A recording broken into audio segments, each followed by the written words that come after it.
அனைவருக்கும் வணக்கம். இந்த வீடியோவில் நம்ம என்ன பார்க்க போகிறோம் அப்படின்னா 11th ஸ்டாண்டர்ட் புக்கில் எத்திக்ஸில் ஃபஸ்ட் லெசன் வந்து நம்ம பார்க்க போகிறோம். நம்மளுக்கு வந்து குரூப் 1ல் பார்த்தீங்க அப்படின்னா மெயின்ஸில் பார்த்தீங்கன்னா முன்னாடி 50 மார்க்குக்கு மேக்ஸ் வந்து வச்சுருந்தாங்க பேப்பர் 1ல். இப்போ என்ன பண்ணியிருக்காங்க அப்படின்னா அந்த மேக்ஸ் எடுத்துகிட்டு இப்போது எத்திக்ஸ் அப்படின்ட்டு ஒரு சப்ஜெக்ட் வந்து வச்சுருக்காங்க. ஓகேவா? அது மட்டும் இல்லாமல் நம்ம குரூப் 4க்கு படித்தாலும் சரி, குரூப் 2க்கு படித்தாலும் சரி, குரூப் 1ல் யூனிட் 8க்கு படித்தாலும் சரி, இதில் எத்திக்ஸ் புக்கிலேருந்து நிறைய கொஷின்ஸ் வந்து இப்போ வந்து கேட்டுட்டு இருக்காங்க. அதனால் இந்த லெசன் ரொம்பவே ஒரு முக்கியமான லெசன். அதனால் கண்டிப்பாக இந்த வீடியோ உங்களுக்கு யூஸ்ஃபுல்லாக இருக்கும். நீங்கள் இதை நோட்ஸ் எடுத்து வச்சு யூஸ் பண்ணிக்கோங்க. ஓகேவா? தமிழக பண்பாடு ஒரு அறிமுகம் அப்படின்னு சொல்லிட்டு தான் லெசனோட பேர்.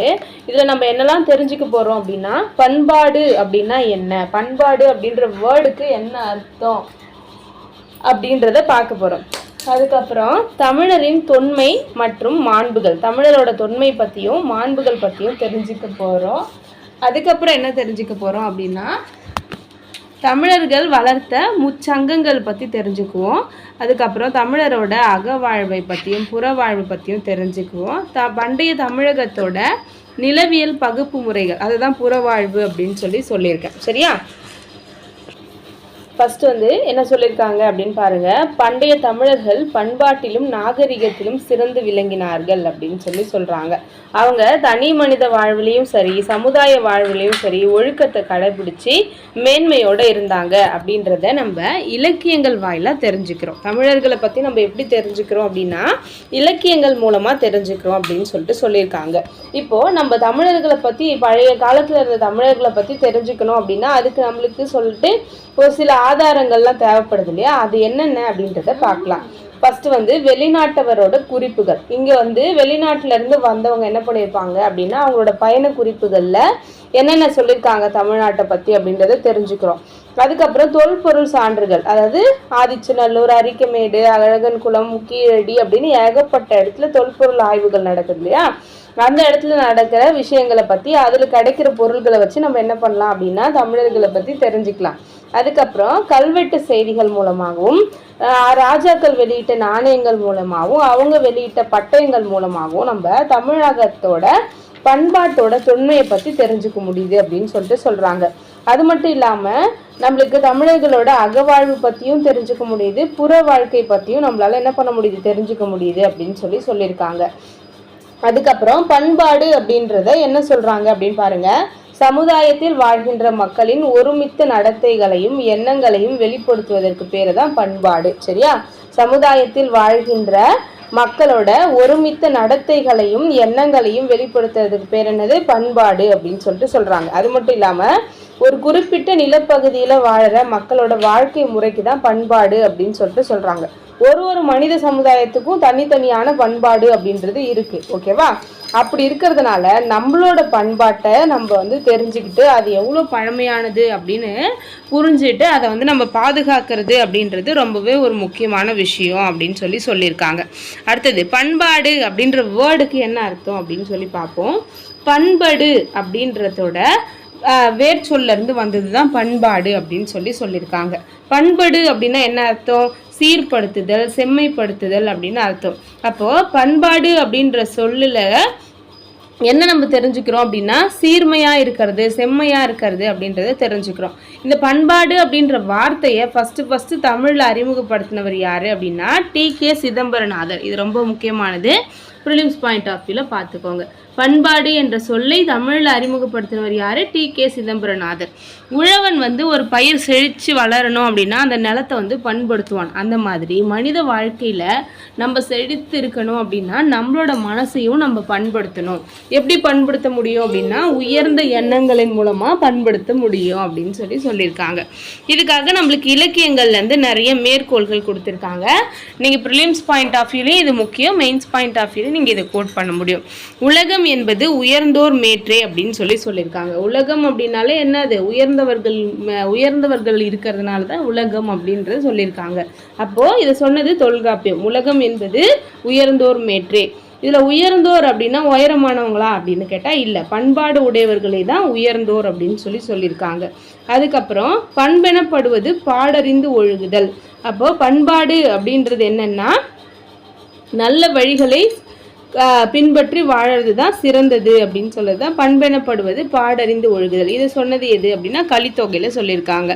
அது மட்டும் இல்லாமல் பண்புடையவர்களால் மட்டும்தான் இந்த உலகம் வாழ்ந்துட்டு இருக்கு அப்படின்றத பண்புடையார் பட்டுண்டு உலகம் அப்படின்னு திருவள்ளுவர் சொல்லியிருக்காரு. பண்புடையார் பட்டுண்டு உலகம் அது இன்றேல் மண்புக்கு மாய்வது மண். பண்புடையவர்கள் இல்லை அப்படின்னா இந்த உலகம் வந்து மண்ணுக்குள்ளே போயிடும் அப்படின்னு சொல்லியிருக்காரு. அது மட்டும் இல்லாமல் பண்புடையவர்கள் நம்ம சொல்கிறோம். அப்போ பண்புடையவர்களுக்கு என்னென்ன முக்கியமான குணங்கள் இருக்கணும் அப்படின்னு பார்த்தீங்கன்னா அன்பு, ஈகை, புகழ், பெரியோரை துணை கோடல், மனித நேயம், இந்த மாதிரியான உயரிய பண்புகள் இருக்கணும் அப்படின்னு சொல்லியிருக்காங்க. ஈகைன்னா மற்றவங்களுக்கு கொடுக்கறது. அதுக்கப்புறம் வந்து பெரியோரை துணை கோடல் அப்படின்னா நல்ல உயர்ந்த குணங்களை கொண்ட சான்றோர்களை துணையாக வச்சிருக்கிறது அப்படின்னு சொல்கிறோம். அப்போது நம்ம பண்பாட்டை வெளிப்படுத்தும் காரணிகள் அப்படின்றது என்னென்ன, இது இப்போ வரைக்கும் நம்ம பார்த்தது பண்பாடு அப்படின்னா என்ன, பண்பாடு உடைய மனிதர்கள்னா அவங்ககிட்ட என்னென்ன குணங்கள் இருக்கணும் அப்படின்னு பார்த்தோம். அப்போ நம்ம பண்பாட்டோடு இருக்கோம் அப்படின்றத வெளிப்படுத்துகிற விஷயங்கள் என்னென்ன, காரணிகள் என்னென்ன அப்படின்னு பார்த்தீங்கன்னா நம்ம பேசுகிற லாங்குவேஜ், மொழி, நம்மளோட உணவு, உடை, வாழ்க்கை முறை, செய்யும் தொழில், நம்மளோட எண்ணங்கள், திங்கிங்ஸ். இதை கூட நம்ம என்ன சொல்கிறோம் அப்படின்னா நம்மளோட நல்ல எண்ணங்கள் இருந்தால் மட்டும்தான் நம்ம நல்ல பண்பாட்டோட மனிதர்களாக இருக்கோம் அப்படின்றது தெரிஞ்சுக்கலாம். ஓகேவா? அப்போ நம்ம பேசுகிற மொழி, சாப்பாடு, நம்ம போடுற உடைகள், வாழ்க்கை முறை எல்லாமே வந்து பண்பாட்டை வெளிப்படுத்துகிற காரணிகளாக தான் இருக்குது அப்படின்னு சொல்லியிருக்காங்க. தமிழரோட பண்பாடு எதன் மூலமாக வெளிப்பட்டு நிற்கிது அப்படின்னு பார்த்தீங்கன்னா தமிழ் மொழி வாயிலாகவும் நம்மளோட தாயக பிணைப்பின் வழியாகவும் அதுக்கப்புறம் தமிழரோட மரபுகள், வரலாறு, விழுமியங்கள், கலைகள், சமூக பொருளாதார அரசியல் நிலை இதன் மூலமாக தான் நம்மளோட பண்பாட்டு கூறுகள் வெளிப்படுது அப்படின்னு சொல்கிறாங்க. நம்மளோட பண்பாடு பார்த்தீங்க அப்படின்னா காலம் காலமாக பேணப்பட்டு திருத்தப்பட்டு மேம்படுத்தப்பட்டு நின்றாலும் இது வந்து தொடர்ந்து மாறிக்கிட்டே இருக்குது அப்படின்றது சொல்லியிருக்காங்க. ஓகேவா? நம்மளோட பண்பாடு நம்ம பழசையே வந்து பிடிச்சிட்டு நிற்காம காலத்துக்கு தகுந்த மாதிரியான மாற்றங்களையும் நம்ம கொண்டுட்டு வந்திருக்கிற ஒரு பண்பாடாக நம்ம தமிழர் பண்பாடு இருக்குது அப்படின்னு சொல்லுவோம். அடுத்தது பண்பாடு, நாகரிகம்னு ரெண்டு வார்த்தை இருக்குது. நம்ம எல்லாமே வந்து நாகரிகத்தோடு நடந்துக்க, பண்பாட்டோடு நடந்துக்க அப்படின்னு சொல்லும்போது ரெண்டுமே சேமாக இருக்கும் அப்படின்னு நிறைய பேர் திங்க் பண்ணியிருப்பாங்க. ஆனால் பண்பாடு அப்படின்றது வேற, நாகரிகம் அப்படின்றது வேற. சரிங்களா? பண்பாடு அப்படின்றது என்ன அப்படின்றதையும் நாகரிகம் அப்படின்றது என்னன்னு தெளிவாக கொடுத்துருக்காங்க. பண்பாடு அப்படின்றது நம்மளோட மனசோட அளவில் இருக்கிறது, உள்ளே இருக்கிறது. ஓகேவா? பண்பாடு அப்படின்றது ஒவ்வொரு மனுஷனோட அக உணர்வு வளர்ச்சியையும் அதோட செழுமையையும் சீர்மையையும் குறிக்குது. நம்ம உள்ளுக்குள்ள எவ்வளோ நல்ல எண்ணத்தோடு இருக்கோம், நம்ம உள்ள வந்து எவ்வளோ நல்ல கேரக்டர்ஸோடு இருக்கோம் அப்படின்றத சொல்கிறது தான் பண்பாடு. அதுவே நாகரிகம் அப்படின்றது என்னன்னா வெளியில் நம்ம எப்படி ட்ரெஸ் பண்ணுறோம், எப்படி பேசுகிறோம், எந்த மாதிரி இடத்துல வசிக்கிறோம், அதே மாதிரி எந்த மாதிரியான வாழ்க்கை முறையில் வாழறோம் அப்படின்றத சொல்கிறது நாகரிகம். சரியா? அப்போ பண்பாடு அப்படின்றது உள்ளம் சார்ந்தது, நாகரிகம் அப்படின்றது உடல் சார்ந்தது அப்படின்னு நம்ம வச்சுக்கலாம். இந்த மனுஷன் அவங்களோட அறிவு திறனாலையும் உள்ளுணர்வு திறத்தாலையும் உள்ளத்தை பண்படுத்தி பக்குவப்படுத்தி வச்சிருந்தான் அப்படின்னா அதுதான் வந்து பண்பாடு அப்படின்னு சொல்லுவோம். அப்போ ஒருத்த பண்பாடோடு இருக்கான் அப்படின்னா அவனுக்கு என்னென்ன இருக்கணும் அப்படின்னு பார்த்தீங்கன்னா மறுபடியும் சொல்லியிருக்காங்க பாருங்க. அன்புடையவன், அருளுடையவன், ஈகையுடையவன், இரக்கமுடையவன், பண்புடையவன், பக்குவமுடையவன், வீரமுடையவன், தீரமுடையவன், ஊக்கமுடையவன், உணர்வுடையவன், மானமுடையவன், மரியாதை உடையவன், பற்றுடையவன், பணிவுடையவன், தன்னலம் கருதாதவன், பிறர் நலம் பேணுபவன், உடைமையை உடலை உயிரை ஈபவன் என்ற வகையில் பேரெடுப்பது அவனோட உள்ள இருக்கிற நல்ல விஷயத்த நம்மளுக்கு சொல்லி எடுத்து காட்டுது. அதுவே நம்மளுக்கு இந்த பண்பாடு நல்லா இருந்துச்சுன்னா மட்டும்தான் நாகரிகத்துக்கு இது ரொம்ப துணையாக இருக்கும். சரியா? அப்போது பண்பாட்டு வளர்ச்சிக்கு நாகரிகமும் ஒரு துணையாக இருக்கும். ஓகேவா? இது ரெண்டுமே ஒன்றுத்துக்கு ஒன்று கோரிலேட்டட், ஆனால் சேம் கிடையாது அப்படின்னு சொல்லியிருக்காங்க. அதே மாதிரி இந்த இடத்துல பார்த்தீங்கன்னா நாகரிகத்தில் என்ன இருக்குது, தன்னோட அறிவு திறத்தினாலையும் உள்ளுணர்வு திறத்தினாலையும் அவன் வந்து ஒரு நல்ல சாப்பாடு, டேஸ்டான சாப்பாடு சாப்பிட்றான், அழகான ட்ரெஸ் எடுத்துகிட்டு வரான், வசதியான ஒரு வீட்டில் வந்து வாழறான், நல்ல போக்குவரத்து வாகனங்களாக இருக்கலாம், அதே மாதிரி ஒரு வளம் மிக்க நாட்டில் நல்ல பணக்காரனாக இருக்கிறது, நல்ல நகரங்கள், படிக்கிறதுக்கு நல்ல கல்வி சாலைகள், கலைக்கூடங்கள், இசை, நடனம், கூத்து, நாட்டியம், ஓவியம், சிற்பம், விளையாட்டு, அதே மாதிரி நல்ல வணிகம், அதுக்கப்புறம் தொழிற்சாலை, அழகான சாலை, பூஞ்சோலை, இது எல்லாமே நம்மளோட புறத்தோற்றத்தில் இருக்கிறது. அது வந்து நாகரிகத்தை பற்றியது அப்படின்னு சொல்கிறோம். ஏன் சிந்து சமவெளி நாகரிகம் அப்படின்னு சொல்கிறோம்? நம்ம வந்து அவங்களோட உள்ளுணர்வுகள் பற்றி நம்மளுக்கு எதுவும் தெரியல, ஆனால் அவங்களோட வெளியில் யூஸ் பண்ண பொருட்களை வச்சு தான் நம்ம வந்து பார்த்துருக்கோம். அதனால தான் சிந்துவெளி நாகரிகம் அப்படின்னு நம்ம சொல்கிறோம். சரிங்களா? அடுத்தது தமிழர்களோட தோற்றம் பற்றி கொடுத்துருக்காங்க. தமிழர் தோற்றம் பற்றி 4 வகையான கருத்துக்கள் இருக்குது. சரியா?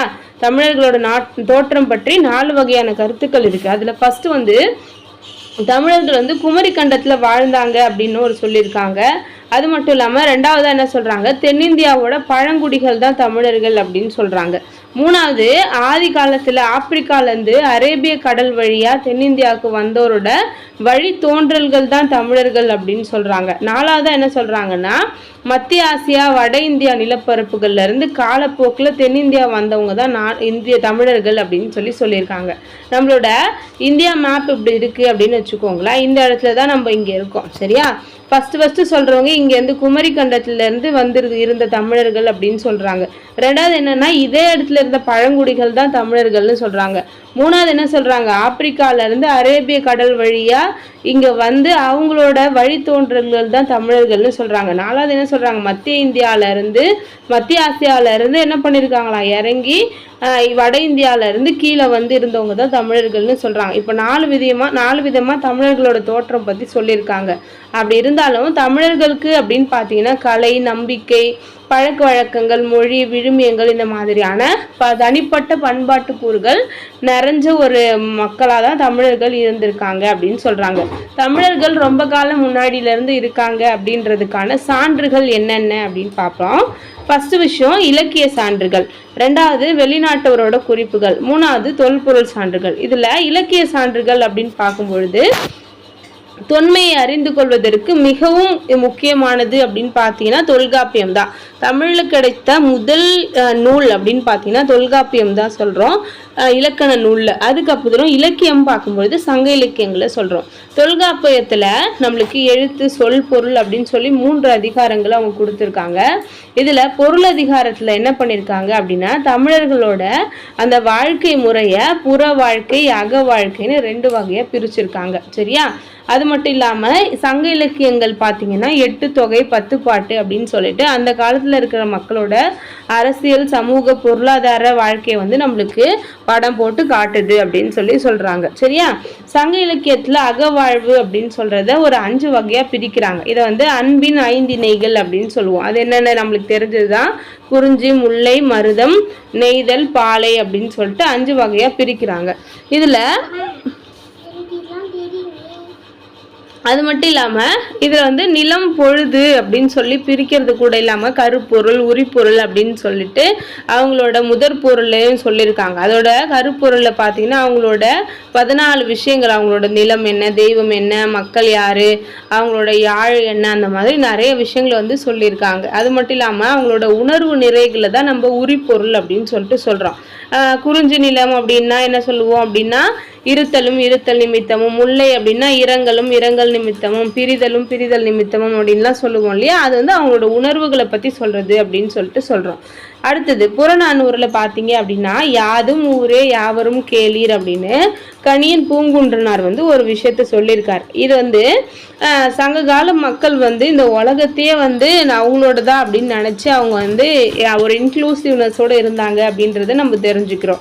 அடுத்தது சேர மன்னர்களோட வணிக முறை பற்றியும் அவங்க எப்படி ஆட்சி செஞ்சாங்க அப்படின்றத பற்றி, அவங்களோட போர் திறம், கொடை திறம், இதை பற்றி நம்மளுக்கு எந்த நூல் வந்து சொல்லுது அப்படின்னு பார்த்தீங்கன்னா 10 அப்படின்ற நூல் வந்து சொல்லுது. ஓகேவா? இந்த நூல் ரொம்ப முக்கியமான நூல். 10 மன்னர்கள், சேர மன்னர்களோட விஷயங்களை வந்து 10 100 பாடல்கள் கொண்டது தான் இந்த 10. இதில் ஃபஸ்ட்டு 10 கடைசி 10 கிடைக்கல அப்படின்னும்போது நடுவில் ஒரு 8 10 வந்து இருக்குது. அது வந்து சேர மன்னர்களோட வாழ்க்கையை விவரமாக நம்மளுக்கு வந்து சொல்லுது அப்படின்னு சொல்கிறோம். அடுத்தது இசை பாடலாக இருக்கிற பரிபாடல் வந்து பாண்டியர்களோட தலைநகரமாக இருக்கிற மதுரையோட சிறப்பை பற்றி மட்டும் நல்லா சொல்லுது. அது மட்டும் இல்லாமல் வைகை ஆற்றோட சிறப்பையும், முருகன், திருமால் போன்ற தெய்வங்களை மதுரை மக்கள் வழிபட்ட முறையை பற்றியும் சொல்றது தான் நம்மளுக்கு பரிபாடல். சரியா? அதுக்கப்புறம் பத்துப்பாட்டு அப்படின்ற ஒரு நூலில் 5 நூல்கள் என்னவா இருக்குது அப்படின்னா ஆற்றுப்படை நூல்களாக இருக்குது. ஓகேவா? ஆற்றுப்படை நூல் அப்படின்னா என்னன்னா, ஏற்கனவே வந்து ஒரு மன்னர்கிட்ட போயிட்டு உதவி பெற்ற ஒருத்தர் அவன் வந்து தனக்கு மட்டுமே உதவி கிடைச்சது போதும் அப்படின்ட்டு ஒரு சின்ன மனசோட இல்லாமல் பெரிய மனசோட என்ன பண்ணுறான், வழியில் வரவங்க எல்லாரையுமே அந்த பக்கம் போங்க, அந்த ராஜா கிட்ட போனீங்க அப்படின்னா உங்களுக்கு வந்து தேவையானது எல்லாமே கிடைக்கும் அப்படின்னு சொல்லி அவங்களுக்கு வந்து வழிகாட்டி அனுப்புறதுக்கு பேர் தான் ஆற்றுப்படை நூல்கள் அப்படின்னு சொல்கிறோம். அப்போ ஒரு ஆற்றுப்படை நூலுக்கு இலக்கணமாக என்ன கொடுத்துருக்காங்க அப்படின்னு பாருங்க. ஆற்றிடை காட்சி உரழ தோன்றி பெற்ற பெருவலும் பெறார்க்கு அறிவுரி சென்று பயனெதிர சொன்ன பக்கமும் அப்படின்னு சொல்லியிருக்காங்க. ஓகேவா? வழி போகிறவங்க என்ன பண்ணுறாங்க, அவங்க பெற்ற இன்பம் பெருக வையகம் அப்படின்ற மாதிரி உதவி பெற்றதோடு நிறுத்தாமல் உதவி பெறுவதற்காக காத்துட்டு இருக்கவங்களையும் அந்த வழி போங்க அப்படின்னு சொல்கிறது தான் வந்து ஆற்றுப்படை நூலுக்கு இலக்கணம் அப்படின்னு சொல்லியிருக்காங்க. அப்போ இதன் மூலமாக தன்னை மாதிரியே வறுமையில் இருக்கிறவங்க மற்றவங்களும் வந்து செல்வ வளத்தோடு வாழணும் அப்படின்ற பெரிய குணம் கொண்டவங்க தான் புலவர்கள் அப்படின்றத நம்மளுக்கு சொல்லுது. அது மட்டும் இல்லாமல் குறிஞ்சி பாட்டில் பார்த்தீங்கன்னா முல்லை நாட்டு நிலவலம் பற்றியும் காதலோட சிறப்பு பற்றியும் சொல்லுது. நெடுநல் வாடை இதில் வந்து 2 விஷயம் இருக்குது. வந்து நெடுநல் வாடை வந்து காதலையும் சொல்லுது, வீரத்தையும் சொல்லுது அப்படின்னு சொல்கிறோம். அடுத்தது மதுரை காஞ்சி வந்து பாண்டிய மன்னன் நெடுஞ்செழியனோட சிறப்பை பற்றி சொல்லுது. அதில் காஞ்சி அப்படின்னாலே நிலையாமை அப்படின்னு சொல்லுவோம். அந்த நிலையாமை குறித்த கருத்துக்கள் கூடவே பாண்டிய மன்னன் காலத்தால் செய்ய வேண்டிய கடமைகளையும் அதை வந்து சொல்லுது அப்படின்னு சொல்கிறாங்க. அடுத்தது சோழ நாட்டை பற்றி நம்மளுக்கு பார்த்தீங்க அப்படின்னா பட்டினப்பாலை அப்படின்ற நூல் வந்து சொல்லுது. அதில் என்ன சொல்லியிருக்காங்க, முட்டா சிறப்பின் பட்டணம் அப்படின்னு சொல்லியிருக்காங்க. அப்போ வந்து மிகப்பெரிய செல்வ வளம் நிறைந்த நாடாக இந்த சோழ நாடு இருந்துச்சு அப்படின்னு சொல்லியிருக்காங்க. அது மட்டும் இல்லாமல் இரட்டை காப்பியங்கள் அப்படின்னு சொல்லப்படுற சிலப்பதிகாரமும் மணிமேகலையும் பார்த்தீங்க அப்படின்னா நம்மளுக்கு நிறைய விஷயங்களை சொல்லுது. அதுலேயும் சிலப்பதிகாரம் பார்த்தீங்கன்னா தமிழர்களோட ஆட்சி முறை பற்றியும் ஆடல் பாடல் பற்றியும் கலை வளம் பற்றியும் புகார் மதுரை வஞ்சி ஆகிய தலைநகரங்களோட சிறப்புகள் பற்றியும் நம்மளுக்கு சொல்லுது. கூடவே வணிக சிறப்பு, சமய நம்பிக்கைகள், வழிபாட்டு முறைகள், தனி மனித ஒழுக்கம், நீதி வழங்கும் முறை இது எல்லாம் பற்றியும் நம்மளுக்கு சொல்கிற ஒரு வரலாற்று ஆவணமாகவே இருக்குது அப்படின்னு சொல்கிறாங்க. அதே மணிமேகலை பார்த்தீங்கன்னா சமய அறக்கருத்துகளையும் வாழ்வியல் நெறிகளையும் வந்து நம்மளுக்கு சொல்லுது. பல்வேறு குற்றங்களுக்கு மூல காரணமே வந்து என்ன அப்படின்னா வறுமை தான். வறுமையை ஒழிச்சோம் அப்படின்னா அதை வந்து என்ன பண்ண முடியும், குற்றங்கள் நடைபெறாமல் தடுக்க முடியும். பசி அப்படின்றது தான் வந்து ஒரு பிணி, அதை வந்து சரி பண்ணணும் அப்படின்றத சொல்கிறது தான் வந்து இந்த மணிமேகலை புரட்சி காப்பியம் அப்படின்னு சொல்லிட்டு. ஓகேவா? அப்போ தமிழர்களோட தொன்மையை தெரிஞ்சுக்கிறதுக்கான 3 ஆதாரங்களில் நம்ம ஃபஸ்ட்டு ஆதாரம் பார்த்துட்டோம், இலக்கிய சான்றுகளை பார்த்துட்டோம். அடுத்ததாக வெளிநாட்டவரோட குறிப்புகள். தமிழ்நாட்டுக்கு வணிகம் செய்ய வந்த வெளிநாட்டவர்கள் வந்து யார் யார் அப்படின்னா யவனர்கள். இதில் யவனர்கள்னு சொன்னால் கிரேக்கர்கள் ரோமானியர்களை நம்ம யவனர்கள்னு சொல்லுவோம். அது மட்டும் இல்லாமல் வெளிநாட்டு தூதுவர்கள், புனித பயணம் மேற்கொண்டவர்கள், இவங்களெல்லாம் வந்து முக்கியமானவங்க. அவங்க என்ன பண்ணுறாங்கன்னா தமிழ்நாட்டோட பிற நாடுகள் தொடர்பு கொண்டு இருந்துச்சு இல்லையா, அதை வந்து இந்த வெளிநாட்டவரோட குறிப்புகள் மூலமாக நம்மளால தெரிஞ்சுக்க முடியுது. ஓகேவா? அதை ஒன்று ஒன்றா பார்க்கலாம். பல நூற்றாண்டுக்கு முன்னாடியே எழுதப்பட்ட ஒரு நூல் தான் எரித்திரிய கடலின் பெரிப்ளஸ். ஓகேவா? எரித்திரிய கடலின் பெரிப்ளஸ் அப்படின்ற நூல் வந்து கிரேக்க மக்கள் நாகரிகத்துக்குள்ள அடியெடுத்து வைக்கிறதுக்கு முன்னாடியே எகிப்தும் பண்டைய இந்தியாவும் நெடுங்காலமாக வணிக தொடர்பு கொண்டிருந்துச்சு அப்படின்னு சொல்லியிருக்காங்க. அதாவது கிரேக்க மக்கள் வந்து ஒரு கிராம வாழ்க்கையிலேருந்து ஒரு நாகரீக வாழ்க்கைக்கு போகிறதுக்கு முன்னாடியே எகிப்தும் நம்மளோட இந்தியாவும் வந்து வணிகம் செஞ்சுட்டு இருந்தாங்க. அந்த அளவுக்கு பழமையான ஒரு நாடு இந்தியா அப்படின்றத சொல்லியிருக்காங்களாம். அடுத்தது ரோமாபுரி அரசன் அகஸ்டஸின் சம காலத்தவர் தான் ஸ்ட்ராப்போ. சரியா?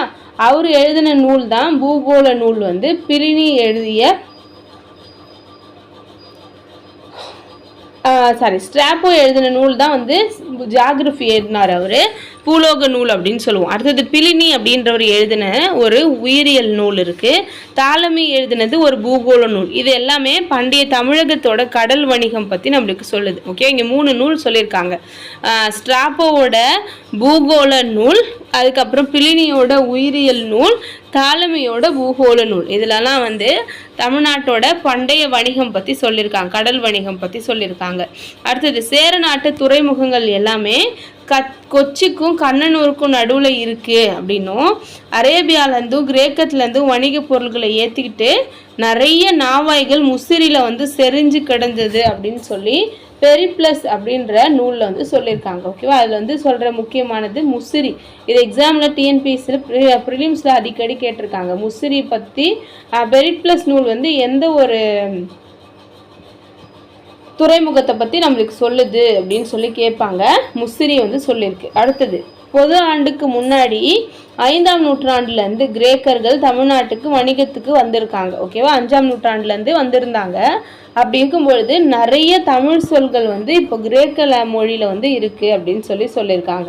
நம்மளோட தமிழ் லாங்குவேஜ்லேருந்து இப்போ நம்ம அரிசி அப்படின்னு சொல்லுவோம் இல்லையா, அந்த அரிசியை கிரேக்க மொழியில் அரிசா அப்படின்னு சொல்கிறாங்க. அரிசியிலேருந்து தான் அரிசா அப்படின்றது வந்திருக்கான். அடுத்தது கருவா அப்படின்னா லவங்கம் அப்படின்ற சொல். நம்ம வந்து லவங்கத்தை வந்து கருவா அப்படின்னு தமிழில் சொல்லுவோம். அதை வந்து அங்கே கார்பியன் அப்படின்னு சொல்லியிருக்காங்க. அடுத்தது இஞ்சி வந்து நம்ம இஞ்சி வேர்னு சொல்லுவோம் இல்லையா, இஞ்சி வந்து வேர் இல்லையா, அதை வந்து ஜிஞ்சிபராஸ் அப்படின்னு சொல்லியிருக்காங்க. அடுத்தது பிப்பாளி அப்படின்றத பெர்பெரி அப்படின்னு சொல்லி உருமாற்றம் அடைஞ்சுதான். அப்போ தமிழ்ல இருந்து நிறைய மூலச்சொற்கள் வந்து கிரேக்கத்துக்கு போயிருக்கு அப்படின்னு சொல்லியிருக்காங்க. அடுத்தது சாலமன் மன்னனுக்கு அளிக்கப்பட்ட மயில் தொகை, அதுக்கு பேர் துகிம் அப்படின்னு சொல்கிறாங்க. ஆல்மக் அப்படின்னா அகில் மரங்கள். இந்த மாதிரியான மதிப்புயர்ந்த பொருட்கள் வந்து தமிழர்களோட அந்த தமிழ் பேரோட சிதைவுகளாக தான் இருக்குது அப்படின்றது சொல்லியிருக்காங்க. அடுத்தது தமிழ்நாட்டிலேருந்து ஐரோப்பிய நாடுகளுக்கு நிறைய நறுமண பொருட்களை ஏற்றுமதி பண்ணியிருக்காங்க. அது மட்டும் இல்லாமல் புலி, சிறுத்தை, யானை, குரங்கு, மயில், கிளி, வேட்டை நாய்கள் இதெல்லாமே ஏற்றுமதி பண்ணியிருக்காங்க. அதுலேயும் தமிழ்நாட்டில் இருக்கிற வேட்டை நாய்களுக்கு டிமாண்ட் வந்து ரொம்ப அதிகம் அப்படின்னு சொல்லியிருக்காங்க. அடுத்தது சேர நாட்டு துறைமுக பட்டினங்கள் அப்படின்றத நம்ம தொண்டி அப்படின்னு ஒரு ஊர் இருக்கு.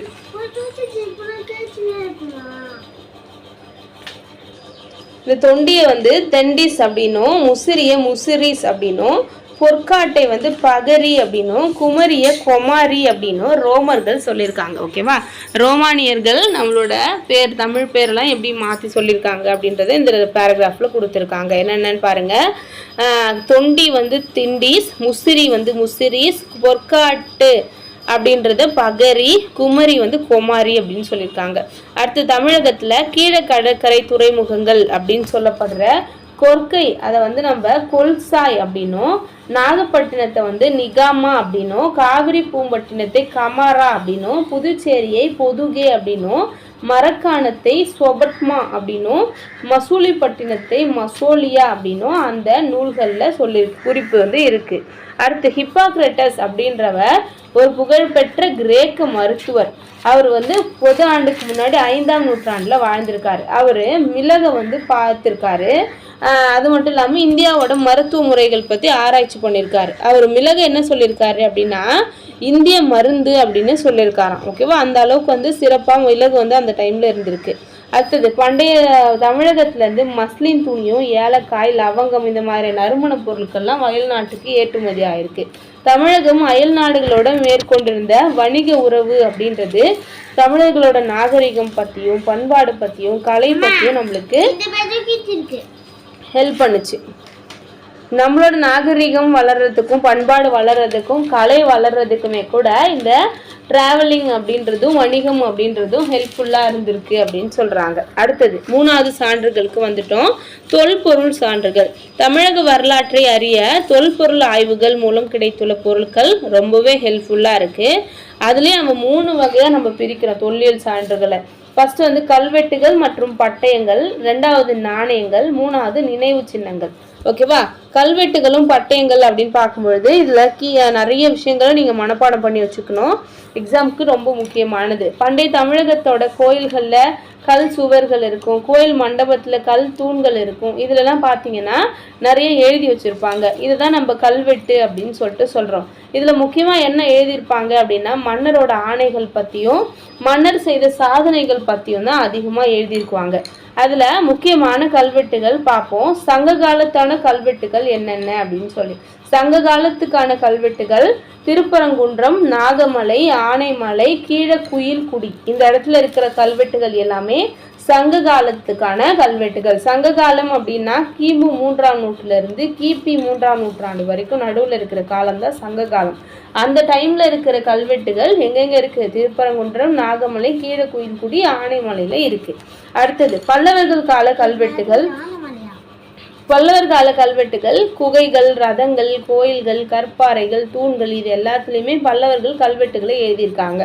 பல்லவர்களோட முக்கியமான கல்வெட்டுகள் எங்கெங்க இருக்கு அப்படின்னா மண்டகப்பட்டு, மகேந்திரவாடி, திருச்சி, பல்லாவரம், மாமல்லபுரம், தலவானூர். இங்க இருக்கிறது எல்லாமே வந்து பாத்தீங்க அப்படின்னா கூடவே காஞ்சிபுரம். இங்க இருக்கிறது எல்லாமே பாத்தீங்க அப்படின்னா பல்லவர்களோட கல்வெட்டுகள் காணப்படுற இடம். சரியா? மண்டகப்பட்டு, மகேந்திரவாடி, திருச்சி, பல்லாவரம், மாமல்லபுரம், தலவானூர், காஞ்சி. சரியா? அடுத்ததா நம்ம என்ன பார்க்க போறோம் அப்படின்னு பாருங்க. சோழர் காலத்துக்கான கல்வெட்டுகள். ஓகேவா? பராந்தக சோழன் அப்படின்னு சொல்லப்படுற முதலாம் பராந்தக சோழனோட உத்திரமேரூர் கல்வெட்டு பார்த்தீங்கன்னா சோழர் காலத்தோட கிராம ஆட்சி முறையை பற்றியும் குடவோலை முறை பற்றியும் சொல்லுது. இதில் என்ன சொல்லி வராங்க அப்படின்னா ஒரு கிராமத்தோட உறுப்பினராக நீங்கள் தேர்ந்தெடுக்கப்படணும் அப்படின்னா அதுக்கான தகுதிகள் என்னன்னா அவர் வந்து முறையாக வரி கட்டினவராக இருக்கணும், வயசு வந்து வயசு என்ன இருக்கணும் அப்படின்றத பற்றிலாம் நம்மளுக்கு சொல்லுது. அது மட்டும் இல்லாமல் சோழர்களுடைய மிகப்பெரிய கல்வெட்டுகள் எங்கெல்லாம் இருக்குது அப்படின்னா முக்கியமான கல்வெட்டுகள் தஞ்சாவூர், திருவொற்றியூர், மேலப்பழுவூர், சிதம்பரம், திருவாரூர், மதுரை, கன்னியாகுமரி இங்கெல்லாம் பார்த்தீங்கன்னா சோழர்களோட கல்வெட்டுகள் இருக்குது. இதுலேருந்து நம்ம என்ன தெரிஞ்சுக்கிறோம்னா சோழர் கால கல்வெட்டில் பார்த்தீங்க அப்படின்னா மக்களோட பண்பாடு, அரசியல், வாழ்க்கை முறை, நீதி, சமூக உறவு, பொருளாதார நிலை இது எல்லாமே நம்மளால தெரிஞ்சுக்க முடியுது. சரியா? அடுத்ததான் நம்ம பார்க்க போகிறது குடவோலை முறையை பற்றி பார்க்க போகிறோம். இந்த குடவோலை முறை வந்து காஞ்சிபுரத்தில் இருக்கிற உத்திரமேரூர் அப்படின்ற இடத்துல இருக்க கல்வெட்டில் முதலாம் பராந்தக சோழனோட கல்வெட்டில் ஒரு கிராமத்தோட மெம்பரை வந்து தேர்ந்தெடுக்கிறதுக்கு எப்படிலாம் எலெக்ஷன் பண்ணுறாங்க அப்படின்றத டீட்டெயில்டாக வந்து சொல்லியிருக்காங்க. என்ன சொல்லுவாங்க அப்படின்னா ஊராட்சி சபை உறுப்பினரை தேர்ந்தெடுக்க குடவோலை முறை எலெக்ஷன் வந்து யூஸ் பண்ணியிருந்தாங்க. இதில் என்ன பண்ணுவாங்கன்னா தகுதியுள்ளோரை நிற்க சொல்லுவாங்க. அவங்க மேலே எந்த ஒரு குற்றமும் இருக்கக்கூடாது. அவங்களோட பேர்களை வந்து ஒரு ஓலையில் எழுதி அதை ஒரு குடத்தில் போட்டு குலுக்குவாங்க. அதுக்கப்புறம் ஒரு குழந்தையை கூட்ட அந்த ஒரு ஓலையை எடுக்க சொல்லி அதில் யார் பேர் வருதோ அவங்க தான் வந்து இந்த கிராமத்தோட மெம்பர் அப்படின்னு சொல்லிட்டு எந்த ஒரு பிரச்சனையும் இல்லாமல் இப்போ நடக்கிற எலெக்ஷனுக்கு ஒரு முன்னுதாரணமாக வந்து அந்த டைமில் எலெக்ஷனை வந்து சோழர்கள் வந்து பண்ணியிருக்காங்க அப்படின்றத நம்ம தெரிஞ்சுக்கிறோம். அடுத்தது நம்ம கல்வெட்டுகள் பார்த்தோம். அடுத்தது பட்டயங்கள் அப்படின்னா என்னன்னா செம்பு அல்லது தங்கம் இதன் மேலே அதை உலோக தகடு மாதிரி செஞ்சு அது மேலே எழுத்துக்களை பொறிக்கப்பட்டிருந்துச்சு அப்படின்னா அதுக்கு வந்து பட்டயங்கள் அப்படின்னு பேர். சரியா? பட்டயங்கள்லையுமே வந்து கல்வெட்டு மாதிரியே வந்து காலத்தையும் ஆட்சியையும் நம்மளுக்கு சொல்கிறதுக்கு யூஸ்ஃபுல்லாக இருக்குது. பட்டயங்கள்ல என்ன இருக்கும் அப்படின்னா ராஜாவோட பேர், அவரோட டைம் பீரியட், பட்டயம் யூஸ் பண்ண வெளியிட்டதுக்கான நோக்கம் என்ன அதை பற்றி சொல்லுறது. அதனாலே நம்ம வரலாற்றை வந்து அதில் ஈஸியாக தெரிஞ்சுக்க முடியுது அப்படின்னு சொல்கிறோம். அதுலேயும் பார்த்தீங்கன்னா என்னென்ன லாங்குவேஜ் இருக்கும் அப்படின்னா ஒரு 3 மொழியில் வந்து பட்டயங்களை வந்து ரிலீஸ் பண்ணியிருக்காங்க. என்னென்னா பிராகிருத மொழி, வடமொழி, தமிழ் மொழி இது 3த்துலேயும் வந்து வெளியிட்டிருக்காங்க. அதுலேயும் முக்கியமான பட்டயங்கள் என்னென்ன அப்படின்னு பார்க்கலாம். ஃபஸ்ட்டு பாண்டியர் கால பட்டயங்கள். சரியா? பாண்டியர்களுக்கு வந்து வேள்விக்குடி பட்டயம், தலவாய்புர செப்பேடு, சின்னமனூர் சாசனம், சிவகாசி செப்பேடு இது எல்லாமே வந்து பாண்டியர் காலத்தில் யூஸ் பண்ணுது. ஓகேவா? பட்டயம் அப்படின்னா தங்கத்தாலானது, செப்பேடு அப்படின்றது செம்பால ஆனது. நோட் பண்ணிக்கோங்க. அடுத்தது சோழர் காலத்துக்கு அப்படின்னு பார்த்தீங்கன்னா திருவாலங்காட்டு பட்டயம், கரந்தை செப்பேடு, அன்பில் பட்டயம், லெய்டன் பட்டயம் இதெல்லாம் சோழர் காலத்துக்கானது முக்கியமானது. அடுத்தது மன்னர்கள் முக்கியமாக கோயிலுக்காகவும் பொடைக்காகவும் கொடுத்த நிலங்களையும் அதை வாங்கிக்கிட்டவங்களை பற்றியும் கல்வெட்டுகளும் பட்டயங்களும் நம்மளுக்கு சொல்லுது. இதில் நம்மளுக்கு பார்த்த மாதிரி பிராமி, பிராகிருதம், தமிழ் இந்த மொழிகளில் வந்து கொடுத்து எழுதியிருப்பாங்க. சரியா? அடுத்தது நாணயங்கள். சங்க காலத்தில் செப்பு நாணயங்கள் தான் வழக்கத்தில் இருந்துச்சு. அது எப்படி இருக்குன்னா சதுர வடிவமாக இருக்கும். நாணயத்தில் ஒரு புறத்தில் யானையும் மறுபுறத்தில் இரட்டை மீன்களும் இருக்குது அப்படின்னு சொல்லியிருக்காங்க. இந்த பேராகிராஃப்ல இருந்து அப்படியே கூற்று காரணங்கள் கொடுத்து ஒரு எக்ஸாமில் யூனிட் 8ல் வந்து கேட்டிருந்தாங்க. ஓகேவா? எந்த எக்ஸாம்னு சரியா தெரியல. டிஎன்பிஎஸ்சி ப்ரீவியஸ் இயர் கொஸ்டின்ல நான் இதை பார்த்தேன். சரியா? சங்க காலத்தில் செப்பு நாணயங்கள் வழக்கில் இருந்தன. அது வந்து ஃபர்ஸ்ட் கூற்று. ரெண்டாவது கூற்று அவை சதுர வடிவமானது அப்படின்றது ரெண்டாவது கூற்று. மூணாவது கூற்றுல வந்து ஒரு புறத்தில் யானையும் மறுபுறத்தில் இரட்டை மீன்களும் இருந்தன அப்படின்னு கொடுத்துட்டு அனைத்து கூற்றும் சரி அப்படின்றது ஆன்சர்ல வந்து இருந்துச்சு. அதனால ரொம்ப முக்கியமானது, லைன் பை லைன் நம்ம இது தெரிஞ்சுக்கணும் யூனிட் 8 பொறுத்த வரைக்கும். அடுத்தது, யவனர்கள் தமிழகத்துல மதுரை மற்றும் புகார் இந்த 2 நகரங்கள்ல வந்து தங்கியிருந்தாங்க. அவங்க வந்து என்ன பண்ணாங்கன்னா தங்க நாணயங்களை வெளியிட்டாங்க. சரியா? அதுக்கப்புறம் அவங்களோட புழக்கத்துக்கு அந்த தங்க நாணயங்கள் பயன்பட்டுச்சு.